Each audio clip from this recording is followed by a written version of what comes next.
अमित शाह जी ने आज बयान दिया है, मैं समझता हूँ कि बहुत ही आपत्तिजनक बयान है।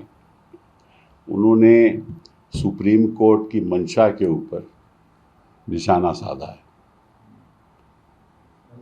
उन्होंने कहा है कि कई लोग ये कहते हैं कि ये जो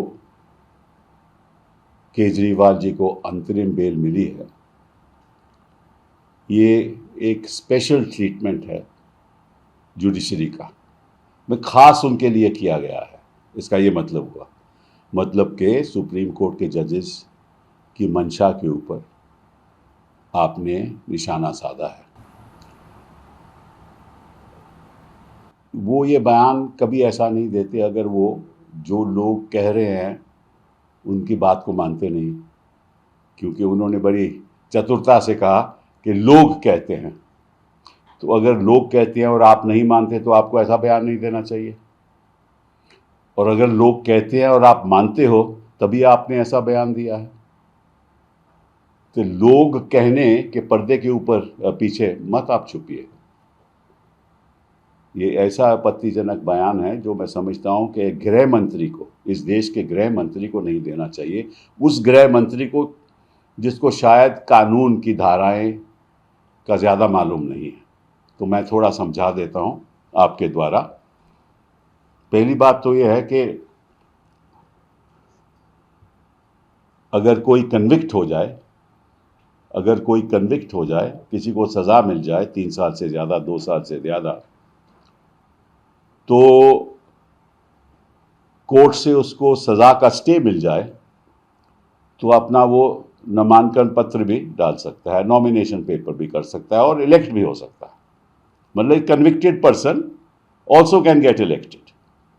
ठीक है।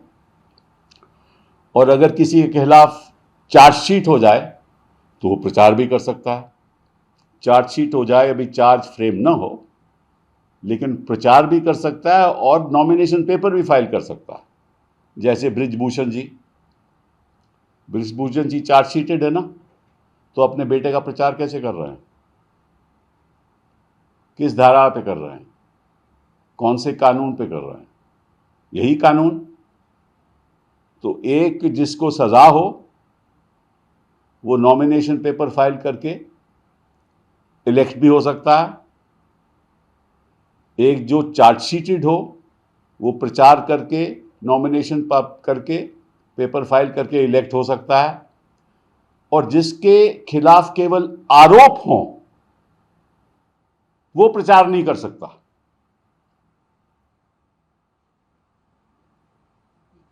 अजीबोगरीब बयान है और अजीबोगरीब बात है कि जिसके ऊपर केवल आरोप हो उसको रिहा नहीं मिल सकती कि प्रचार करे, लेकिन जो इनके लोग हैं जो चार्जशीटेड हैं वो प्रचार कर सकते हैं।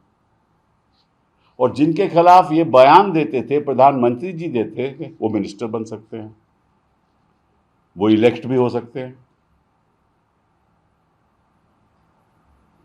तो मैं समझता हूं कि गृह मंत्री जी को शायद कानून की बातें ज़्यादा मालूम नहीं है।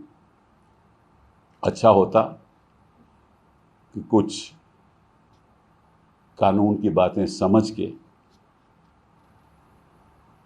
शायद वो ऐसा बयान देते भी नहीं। लेकिन अब इलेक्शन का दौर है, मन में जो आया वो कह देते हैं।